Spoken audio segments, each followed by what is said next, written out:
সাইয়েদনা মারিয়াম আলাইহিস সালাম, যার নামে আল্লাহ তাআলা কোরআনে একটা সূরা দিলেন, উনি পৃথিবীতে এমন একজন মহিয়সী নারী, যেই নারীর গর্ভে, যেই নারীর পেটের ভেতরে স্বামীর স্পর্শ ছাড়া সন্তান দিয়েছে কে? সাইয়েদনা ঈসা আলাইহিস সালাম পেটে আসলেন, মারিয়াম আলাইহিস সালাম লজ্জা পেলেন। হায় হায়, কেমন করে এলাকাবাসীদের কাছে আমি আমার মুখ দেখাবো? বিয়ে করি নাই, স্বামী নাই, বিয়ে হয় নাই, স্বামী নাই, কিন্তু পেটে সন্তান চলে এসেছে। হায় হায়, এলাকায় কেমনে মুখ দেখাবো? লজ্জায় পড়ে মারিয়াম আলাইহিস সালাম এলাকা থেকে চলে গেলেন। কি অবাক করে কাণ্ড! বাচ্চা ভূমিষ্ঠ হওয়ার জন্য, বড় হওয়ার জন্য 6 মাস 7 মাস লাগে নাই, পেটে বাচ্চা আসার সাথে সাথে বাচ্চাটারে বড় করে দিয়েছে কে? সাইয়েদাতুনা মারিয়াম আলাইহিস সালাম এবার বসে বললেন, বুঝতে আরম্ভ করলেন প্রেগন্যান্সির পেইন উঠেছে। হঠাৎ করে পেট থেকে বাচ্চা ভূমিষ্ঠ হয়ে যাওয়ার পরে উনি কাঁপতে আরম্ভ করলেন। ক্ষুধার চোটে খাবার কিছু নাই, সামনে ঝর্ণা, উপরে একটা খেজুর গাছ। সাইয়েদনা ঈসা আলাইহিস সালামকে কোলে নিয়ে মনে মনে ভাবে, হায় রে, কেউ যদি একটু খেজুর পেড়ে দিত, এই ক্ষুধার মুহূর্তে আমি খেজুর খেয়ে পেটের ক্ষুধা নিবারণ করতাম। রব্বুল আলামিন মারিয়ামকে উদ্দেশ্য করে আয়াত নাজিল করে দিলেন, ওয়া হুজ্জি ইলাইকি বিজিযিন নাখলাতি তুসাকিত আলাইকি রতাবান জানিয়া। কোরআন সাক্ষী, হুজ্জি ইলাইকি বিজিযিন নাখলা, এর মানে হচ্ছে মারিয়াম, কেউ পেড়ে দিবে না, একটু কষ্ট করে হাতটা উঁচু করে খেজুরের ডালা ধরে ঝাঁকুনি মারো, টসটসে কাঁচা পাকা খেজুর নিচের দিকে পড়বে, তারপর তুমি তুলে খাবে। সুবহানাল্লাহ পড়ে। আল্লাহ চাইলে অটোমেটিক্যালি কারামাত হিসেবে খেজুরগুলো নিচে ফেলতে পারতেন না? কথা কোন? খেজুরগুলো অটোমেটিক্যালি নিচের দিকে পড়ছে? পড়ে নাই। আল্লাহ শিক্ষা দিয়েছে, যেই পরিস্থিতিতে থাকো না কেন, তোমাকে শ্রম ব্যয় করে, কষ্ট করে তোমার উপার্জন করতে হবে, রিজিকের বন্দোবস্ত করতে হবে। চিল্লায় বলেন ঠিক কিনা? ইসলাম আমাদেরকে এটাই শিখিয়েছে, কাজে লজ্জা নাই।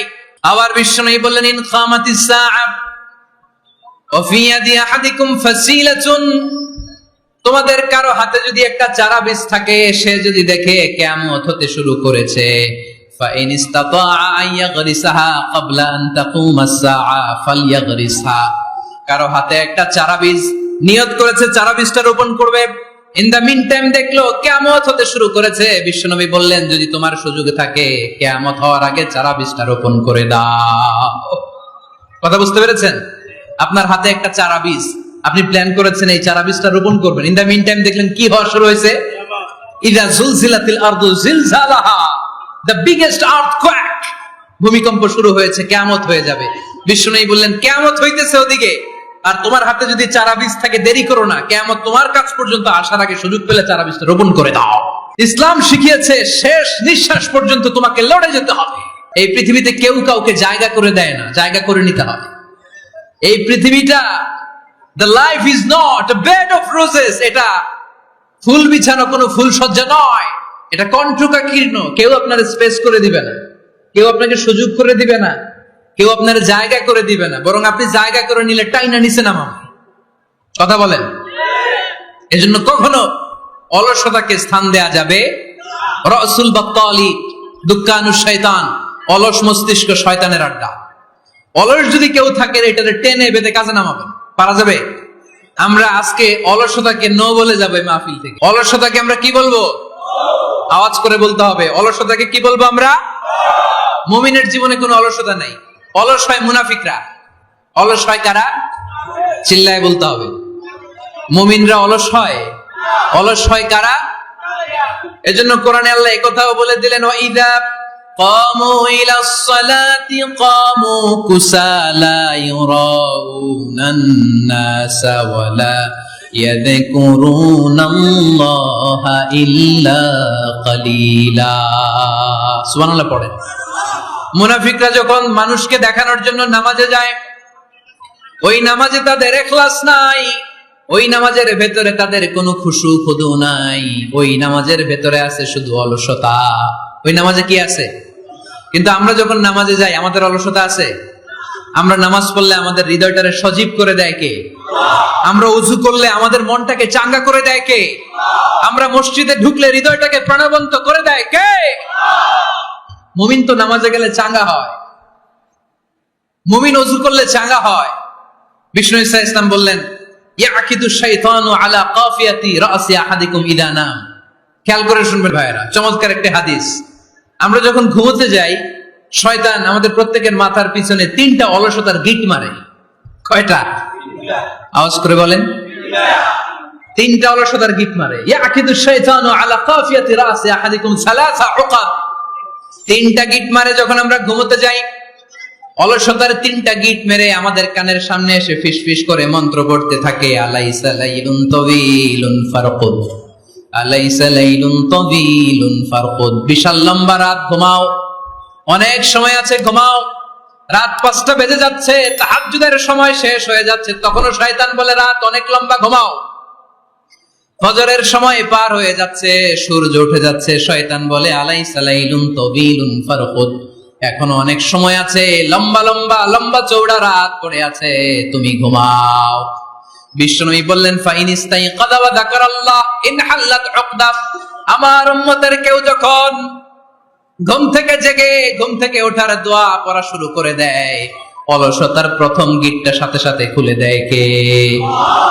আপনি ঘুম থেকে উঠেই যখন ঘুম থেকে ওঠার দোয়া পড়বেন, আপনার অলসতার প্রথম গিট খুলে দেয় কে? ঘুম থেকে ওঠার দোয়াটা কি? আলহামদুলিল্লাহিল্লাযী আহইয়ানা বা'দা মা আমাতানা ওয়া ইলাইহিন নুশুর। প্রশংসা সে আল্লাহ, যে আল্লাহ আমাদেরকে লম্বা একটা ঘুম শেষে, মৃত্যু শেষে আমাদেরকে ঘুম থেকে উঠালেন। এই দোয়াটা পড়ার সাথে সাথে শয়তান যে 3টা গিট মারছে, ওই 3টার একটা খুলে দেয় কে? ফাইন তাওয়াদ্দা ইনহাল্লাত উকদা। ঘুম থেকে জেগে ঘুমের দোয়া পড়ার পরে যখন কেউ ওযু করে ফেলে, অলসতার দ্বিতীয় গিটটাও খুলে দেয় কে? ওযু করার পরে ফাইন সাল্লাত ইনহাল্লাত উকদা, নামাজের মুসল্লায় দাঁড়িয়ে যখন নামাজ শুরু করে দেয়, অলসতার 3 নাম্বার গিটটাও খুলে দেয় কে?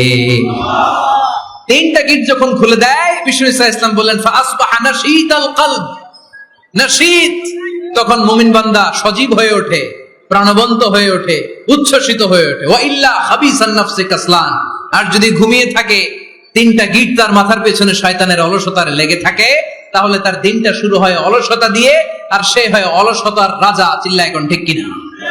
এজন্য আমরা কি অলস হতে চাই না কর্মঠ হতে চাই? কোন নবীরা কি অলস ছিলেন? পৃথিবীতে কোন নবী অলস ছিলেন? সব নবী কর্মঠ ছিলেন। বিষ্ণু ইসলাম বললেন মা বাআসাল্লাহু নাবিয়্যান ইল্লা রাআল গানাম। এই পৃথিবীতে এমন কোন নবী নাই যেই নবী বকরি চড়ায় নাই। পৃথিবীতে এমন কোন নবী নাই যেই নবী কি চড়ায় নাই? ছাগল চড়ায় নাই। সাহাবারা বললেন ইয়া রাসূলুল্লাহ আনতা কাযালিক, আপনিও ছাগল চড়াইছেন? বিষ্ণু ইসলাম বললেন না, আমিও ছাগল চড়িয়েছি। ওয়া ইন্নী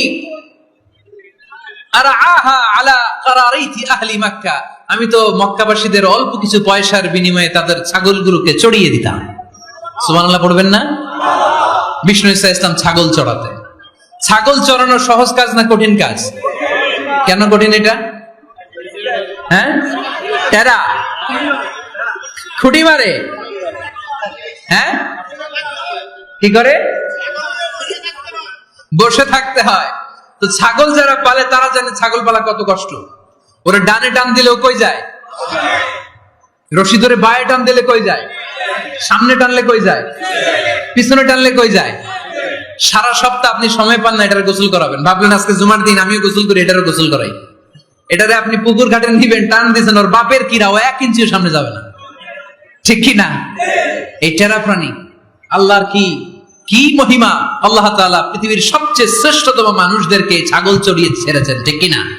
মা বাআসাল্লাহু নাবিয়্যান ইল্লা রাআল গানাম। এই পৃথিবীতে এমন কোন নবী ছিল না যে নবীরা ছাগল চড়ায় নাই।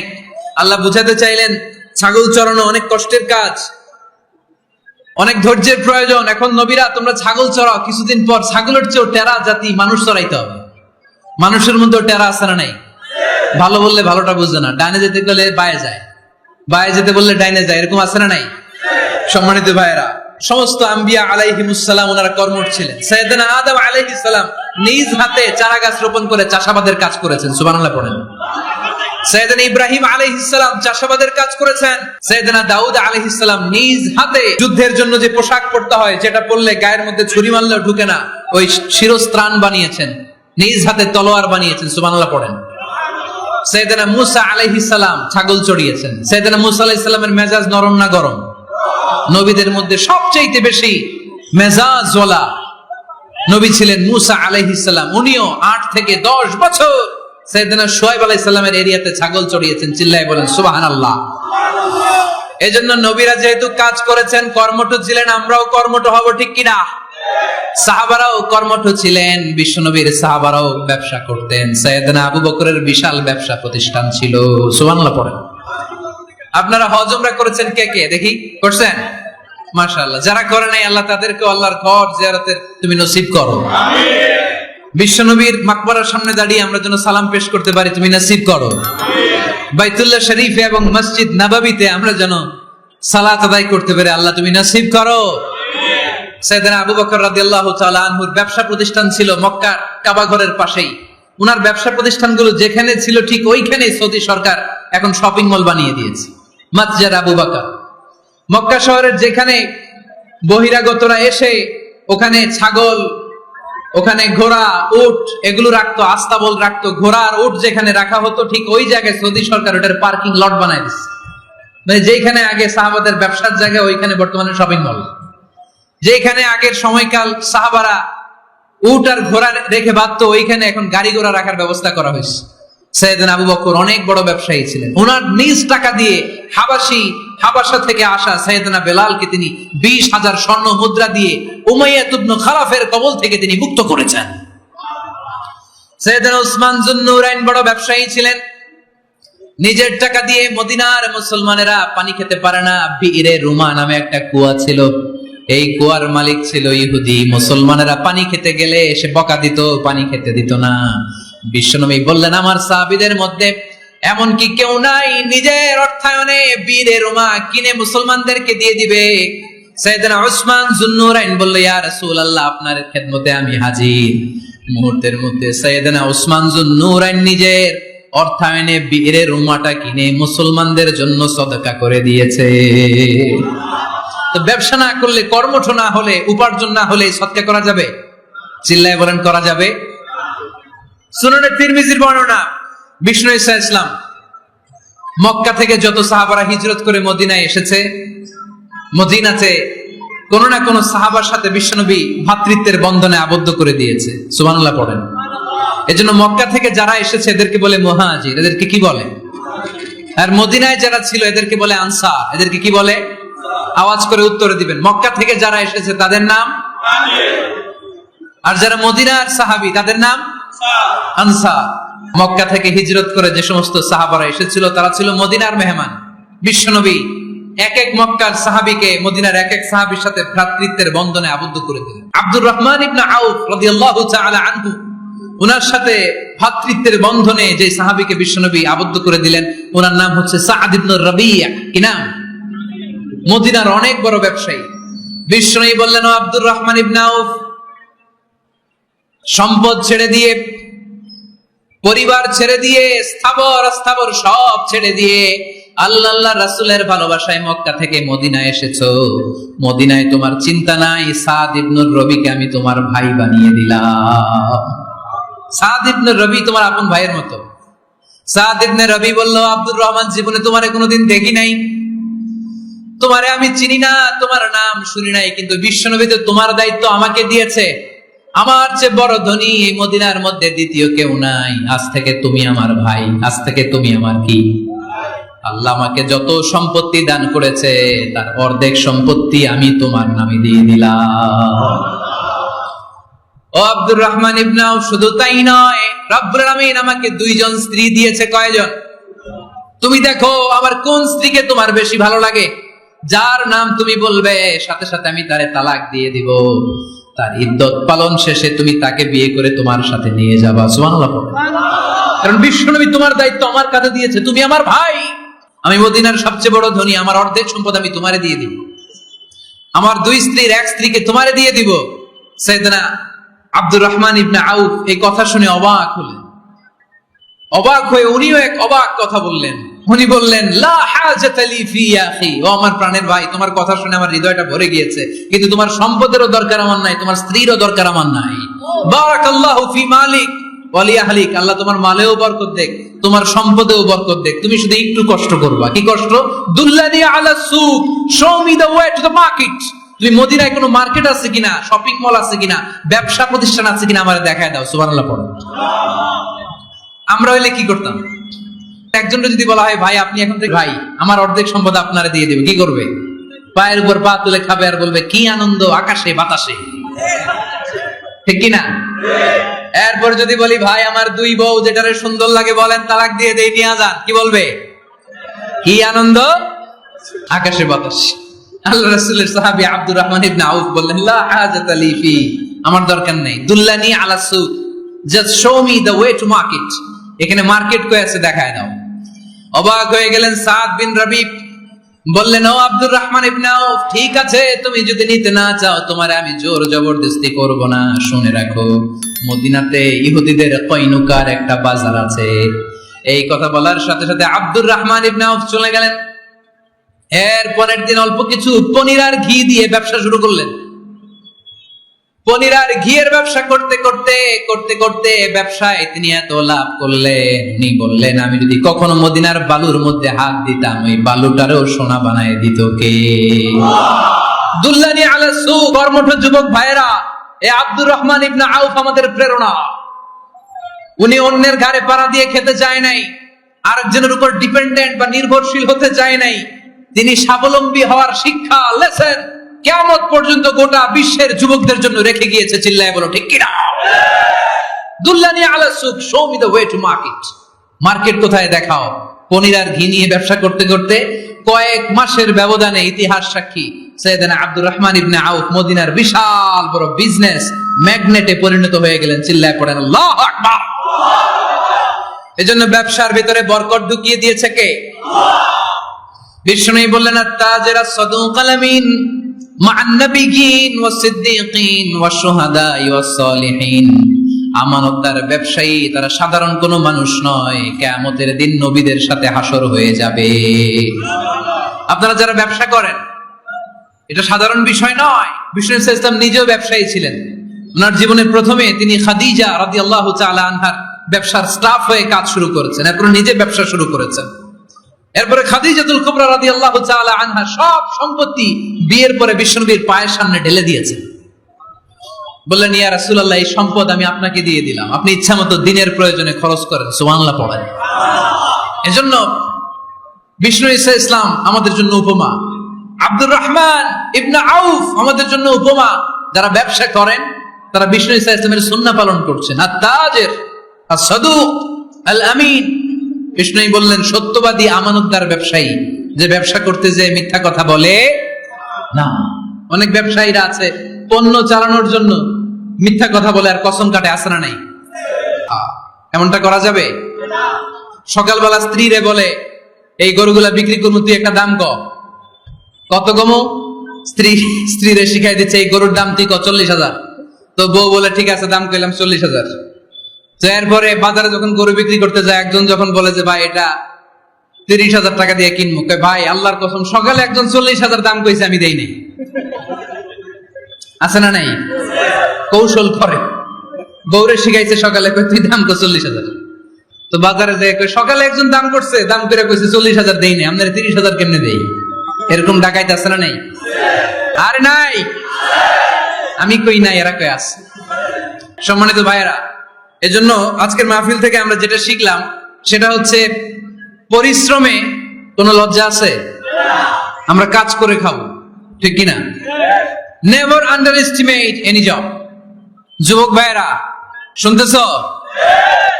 এরকম আওয়াজ করতে হবে, কান খাড়া করে শুনো। Never under estimate any job. কোন চাকরিকে ছোট করে দেখা যাবে whether it's small or big, you don't care. এটাতে কেয়ার করা যাবে না। ছোট্ট চাকরি পাইলে ঢুকে যাবা, বড় অফার আসলে পরে ঢুকবা। এটা ছোট কাজ, এটা হোটেলের ওয়েটার, এটা ছোট্ট স্টাফ, এটা কেরানি না, কাজ কাজই।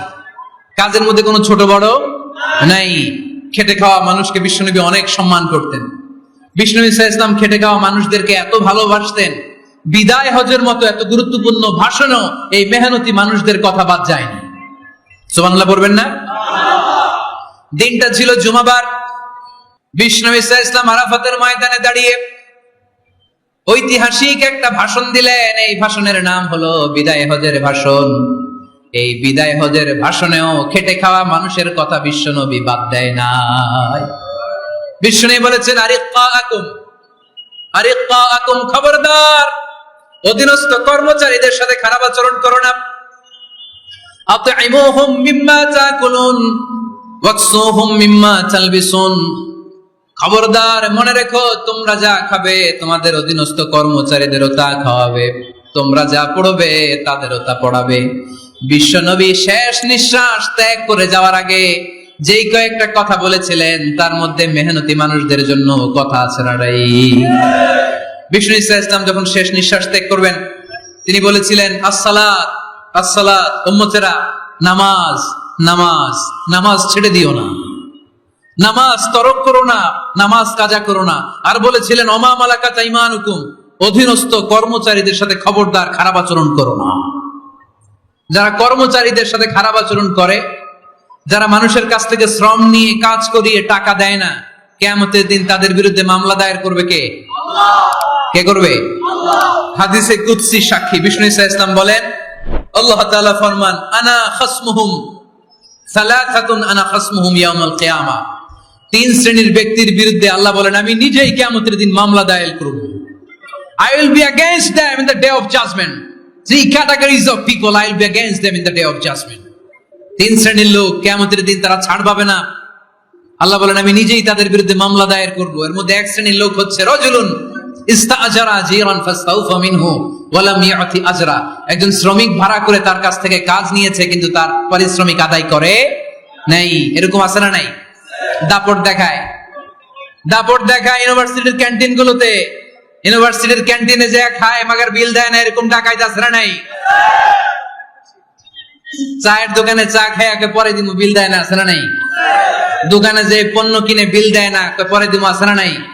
কিয়ামতের দিন আল্লাহ তোর এই মাস্তানি ছুটাবে, চিল্লা এখন ঠিক কিনা? আনা খাসমুহুম, আমি নিজেই তাদের বিরুদ্ধে মামলা দায়ের করব। কথাটা কার? এজন্য বিশ্বনবী বললেন খবরদার মেহনতি মানুষ, খেটে খাওয়া মানুষ, এদের দোয়া কবুল হয়ে যায়।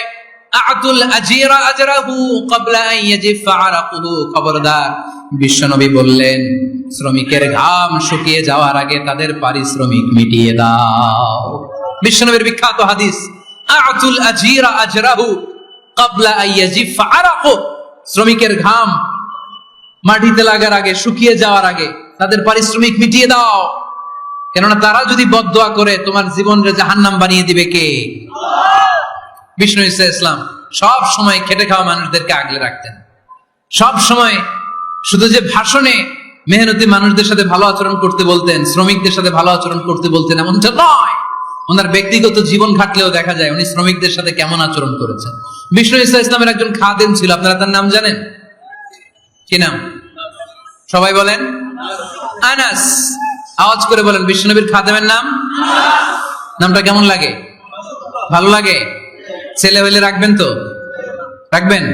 অনেকে আমারে জিজ্ঞেস করে যে আমার একটা ছেলের নাম বলে দেন। এই এলাকার যদি কারো সম্ভাব্য আগন্তুক 2 মাস পরেই ছেলে পৃথিবীতে আসবে, এর নাম রাখবেন আনাস।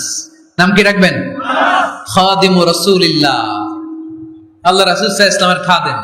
এই খাদেমের কাছ থেকে একটু শোনেন ওনার মালিক কেমন ছিল, শুনবেন নাকি কষ্ট হচ্ছে? সম্মানিত ভাইরা খেয়াল রাখবেন, কোন পীর সাহেবের ব্যাপারে যদি আপনি রিপোর্ট চান পীর সাহেবের বউয়ের কাছ থেকে শুনবেন। কথা কয় না? বোঝে নাই বোধ হয়। একজন পীর সাহেব হুজুর উনি কেমন, রিপোর্ট নেবেন কার কাছ থেকে? কার কাছ থেকে? বউয়ের কাছ থেকে। একজন বড় সাহেব, বড় নেতা, তার ব্যাপারে যদি রিপোর্ট পেতে চান আমি কয়েকটা জায়গা বলে দিই, এই জায়গাগুলো থেকে রিপোর্ট নেবেন। 1 নাম্বার তার ড্রাইভার, 1 নাম্বার। 2 নাম্বার তার বাড়ির দারোয়ান, 2 নাম্বার। 3 নাম্বার তার খাদেম, 3 নাম্বার। 4 নাম্বার তার ঘরের কাজের মেয়ে, 4 নাম্বার। এদের কাছ থেকে আসল রিপোর্ট পাওয়া যায়, ঠিক কিনা? এবার বিশ্বনবীর ব্যাপারে বিশ্বনবীর খাদেম কি বলে শুনবেন? বুঝে নাই বোধহয়। বিশ্বনবীর ব্যাপারে বিশ্বনবীর খাদেম কি কমেন্টস করছে শুনতে চান? খাদেমের নাম আরো জোরে বলতে হবে। আনাস রাদিয়াল্লাহু তাআলা, আনাস রাদিয়াল্লাহু তাআলা আনহু বলেন বিশ্বনবী যখন মক্কা থেকে মদিনায় হিজরত করে আসলেন, মদিনার অলিতে গলিতে আনন্দের বন্যা বয়ে গেল। তোলা আল বাদরু আলাইনা বলে সবাই বিশ্বনবীকে বরণ করে নিল, সবাই বিশ্বনবীর সাথে দেখা করতে আসলো। সবাই যখন আনসারী নারী পুরুষরা দেখা করতে যায়, আমার আম্মাও বলল, আনাস মক্কা থেকে বিশ্বনবী এসেছে, চলো তোমারে নিয়ে দেখা করতে যাই। আনাসের মা আনাস রাদিয়াল্লাহু তাআলা আনহু তখন খুব ছোট্ট, তিনি যে দেখে মানুষের ভিড়ে আনাসকে নিয়ে সামনে যাওয়া যায় না। আর তিনি দেখলেন মদিনার অলিতে গলিতে মানুষের ভিড়, আনসারী আবাল বৃদ্ধ বনিতা নারী পুরুষ সবাই বিশ্বনবীর সাথে দেখা করছে। আর যারাই দেখা করছে হাতে কোনো না কোনো হাদিয়া নিয়ে বিশ্বনবীর সাথে দেখা করতেছে। সুবহানাল্লাহ কবেন না? আনসারী যত সাহাবারা বিশ্বনবীর সাথে দেখা করতে এসেছে, কি নিয়ে আসছে? কথা কয় না? তাহাদাও তাহাব্বু, হাদিয়া দাও, একে অপরকে হাদিয়া দাও, তোমাদের মধ্যে ভালোবাসার বন্ধনকে বাড়িয়ে দিবে কে? আনাসের মা বললেন, আমি মানুষ ধাক্কাতে ধাক্কাতে বিশ্বনবীর সামনে পর্যন্ত গেলাম, যে দেখি সবাই বিশ্বনবীর হাদিয়া দেয়। আমি বিশ্বনবীর সামনে যে কাঁদো কাঁদো স্বরে বললাম, ইয়া রাসূলুল্লাহ ইয়া হাবিবাল্লাহ, লাম ইউবকি রাজুলুন ওয়ালা ইমরাআতুন মিনাল আনসার ইল্লা ক্বাদ আতহাফাকা বিতুহফা। ও নবী, আমি দেখতে পেয়েছি আনসারী এমন কোন নারী নাই, এমন কোন পুরুষ নাই যে আপনাকে আপনার হাতে কোনো না কোনো হাদিয়া দেয় নাই। ওয়া ইন্নী লা আকদিরু আলা যালিকা মা উতহিফুকা বি। কিন্তু ইয়া রাসূলুল্লাহ ইয়া হাবিবাল্লাহ, আমার কাছে তো কোনো টাকা নাই, আমার কাছে কোনো পয়সা নাই, আমার ঘরে এমন কোন জিনিস নাই যে জিনিসটা আমি আপনারে হাদিয়া দেব, ইল্লা ইবনি হাদা, আমার এই নার ছেড়া ধন কলিজার টুকরা সন্তান আনাস ছাড়া। ও আখিরি জামানার পয়গম্বর, আমি আমার কলিজার টুকরা আনাসকে আপনারে হাদিয়া দিয়ে দিলাম। ইয়া রাসূলুল্লাহ, মদিনার আনসারী এমন কোন নারী পুরুষ কেউ তো বাকি নাই যে আপনাকে হাদিয়া দেয় নাই, সবাই তো হাদিয়া দিল। কথাটা শুনতেছিলেন? আনাস রাদিয়াল্লাহু তাআলা আনহুর মা বললেন, ইয়া রাসূলুল্লাহ, আনসারী এমন কোন নারী নাই, এমন কোন পুরুষ নাই যে আপনারে হাদিয়া দেয় নাই, কিন্তু আমার তো হাদিয়া দেওয়ার মতো কিছু নাই আমার এই কলিজার টুকরা আনাস ছাড়া। কি আর আমি করব, আমার কলিজার টুকরা আনাসকে আমি আপনার দরবারে হাদিয়া দিয়ে দিলাম। ইয়া রাসূলুল্লাহ, আমার ছেলেটারই আপনারে হাদিয়া দিলাম। খুদ হাদা ইয়াখদুমু কামা বাদালাক, আপনার যেই কাজ লাগবে, যেই খেদমতের প্রয়োজন আপনার এই খেদমত করবে। ও নবী, আমি জানি আনাস আপনার বেশি খেদমত করতে পারবে না, আনাস আপনার মেসওয়াক এনে দিবে, অজুর পানি এনে দিবে, জুব্বা লাগলে জুব্বাটা এনে দিবে, ছোটখাটো কাজ করে আপনারে সাহায্য করবে। আমার কলিজার টুকরা সন্তানকে চিরকালের জন্য আমি আপনারে হাদিয়া দিয়ে দিলাম। আনাস রাদিয়াল্লাহু তাআলা আনহু বর্ণনা করছেন, আমি দাঁড়িয়ে দাঁড়িয়ে শুনছি আমার আম্মা বলছে আমি নাকি বিশ্বনবীর জন্য হাদিয়া। সুবহানাল্লাহ পড়েন। এবার খেদমত শুরু করলো সাইয়েদনা আনাস। ছোট্ট মানুষ কি আর করবে, কতটুকু খেদমত আর করতে পারবে? বিশ্বনবীর মেসওয়াকটা এনে দেয়। সুবহানাল্লাহ পড়েন। বিশ্বনবীর আতরের শিশিটা এনে দেয়, বিশ্বনবীর জাইতুনের তেলের বোতলটা আগিয়ে দেয়, বিশ্বনবীর জামাটা প্রয়োজনে বিশ্বনবীর হাতে এনে দেয়। সাইয়েদনা আনাস বলেন, আমি 1 বছর নয়, 2 বছর নয়, 5 বছর নয়, 7 বছর নয়, 10 বছর বিশ্বনবীর খেদমত করেছি। ফামা দারাবানি, 10 বছরে একদিনও তিনি আমারে মারে নাই। সুবহানাল্লাহ। একদিন আমার গায়ে হাত তোলে নাই, হাত তোলা তো দূরের কথা, ওয়ালা সাব্বানি, কোনদিন গালি দেয় নাই, ওয়ালা আবাসা আলা ওয়াজহি, কখনো বিরক্তির স্বরে ভ্রু কুঁচকে আমার দিকে বিশ্বনবী কোনদিন তাকায় নাই। সুবহানাল্লাহ পড়েন। কোনদিন আমার গায়ে হাত তোলে নাই। আরে হাত তোলা তো দূরের কথা, আমাকে ধমকি পর্যন্ত দেয় নাই। ধমকি দেয়া তো দূরের কথা, আমরা অনেক সময় বিরক্ত হয়ে ভ্রু কুঁচকাই না, এরকম বিরক্তি হলে আমরা কারোর প্রতি বিরক্ত হলে কি হয়? কপাল ভ্রু কুঁচকে ওঠে, ঠিক কিনা? সাইয়েদনা আনাস বললেন, কোনদিন মারে নাই। খাদেম বলতেছে, খাদেম, বড় সাহেবের রিপোর্ট কার থেকে নিতে হয়? হয় খাদেম, নয় দারোয়ান, নয় ঘরের কাজের মেয়ে, তা না হলে ড্রাইভার। বিশ্বনবীর খাদেম বিশ্বনবীর ব্যাপারে কি কমেন্ট করছে? মা সাব্বানি ওয়ালা জারাবানি ওয়ালা আবাসা ফি ওয়াজহি, এই 10 বছরের খেদমতের জিন্দেগিতে কোনোদিন বিশ্বনবী আমারে মারে নাই, গায়ে হাত তোলে নাই। আরে হাত তোলা তো দূরের কথা, একটা ধমকও দেয় নাই। আরে ধমক দেয়া তো দূরের কথা, বিরক্তির সুরে ভ্রু কুঁচকে আমার দিকে কখনো তিনি তাকায় নাই। চিল্লায় বলো সুবহানাল্লাহ। আর আজকে মাইক পেলে মানবাধিকারের কর্মী কি সুন্দর কথা বলে, উইমেন রাইটস এর কথা বলে, শিশু শ্রম নিয়ে কথা বলে, আর বাড়িতে কাজের মেয়ের গায়ের মধ্যে খুন্তি, গরম খুন্তি পিঠের মধ্যে লাগিয়ে পিঠ ঝলসিয়ে দেয়, এরকম আছে না নাই? পত্রপত্রিকায় প্রায় দেখা যায় যে কাজের মেয়েদেরকে কি অত্যাচার করে। খুন্তি গরম করে করে চামড়ার মধ্যে লাগিয়ে স্কিন ঝলসে ফেলেছে, গ্রিলের মধ্যে বেঁধে রেখেছে, সময় মতো খাবার দেয় নাই, পিটিয়ে মাথার চুল কামিয়ে মাথা নেড়া করে দিয়েছে, এরকম আছে না নাই? এরা মানবাধিকারের ঠিকাদার, এরা মানবাধিকারের কথা বলে। আর বিশ্বনবী সাল্লাল্লাহু আলাইহি ইসলামের খাদেম বিশ্বনবীর ব্যাপারে বলেছে, কোনোদিন মায়ের তো দূরের কথা, হাত তোলা তো দূরের কথা, আরে ধমক দেয়া তো দূরের কথা, বিরক্তির চেহারা নিয়েও কোনোদিন বিশ্বনবী আমার দিকে তাকায় নাই। চিল্লায় পড়েন সুবহানাল্লাহ। বিশ্বনবী একবার সাইয়েদনা আনাস রাদিয়াল্লাহু তাআলা আনহুকে একটা ছোট্ট জিনিস আনতে পাঠালেন। সাইয়েদনা আনাস রাদিয়াল্লাহু তাআলা আনহু জিনিসটা আনতে যে মদিনার অলিতে গলিতে বাচ্চাদের খেলা দেখে জিনিস আনতে ভুলে খেলায় দাঁড়িয়ে গেলেন। ছোট মানুষ, ছোট একটা বাচ্চা যদি আমার সাথে নেই, সে কি আমার প্রয়োজন বুঝবে? আমার সেন্টিমেন্ট যেরকম, বাচ্চা কি ওটা টের পাবে? ছোট্ট আনাসকে বললেন, আমার জুব্বা নিয়ে আসো। বিষ্ণু ইসলাম শাম দেশের জুব্বা পড়তো, বলতেন জুব্বা নিয়ে এসো। জুব্বা আনতে যখন বেরোলেন আনাস রাদিয়াল্লাহু তাআলা আনহু, দেখলেন মদিনার অলিতে গলিতে বাচ্চারা কুতকুত খেলে। কি খেলে? আপনারা খেলেন? তো এই খেলা দেখে আনাস রাদিয়াল্লাহু তাআলা আনহু ভুলে গেলেন যে বিষ্ণুনবীর জামা আনতে হবে। উনি ভুলে যে উনিও দাঁড়িয়ে খেলা দেখতে শুরু করলেন। এখন ঘন্টার পর ঘন্টা যায়, আনাসও আসে না, জামাও আসে না। বিষ্ণুনবী ভাবলেন, হায় রে, আনাস মনে হয় ভুলে গিয়েছে, কি আর করা, যাই নিজের জামা নিজেই নিয়ে আসি। বিষ্ণুনবী বের হলেন জামা আনতে, বের হয়েই দেখে মদিনার গলিতে বাচ্চারা খেলতেছে, ওইদিকে আনাস রাদিয়াল্লাহু আনহু দাঁড়ানো।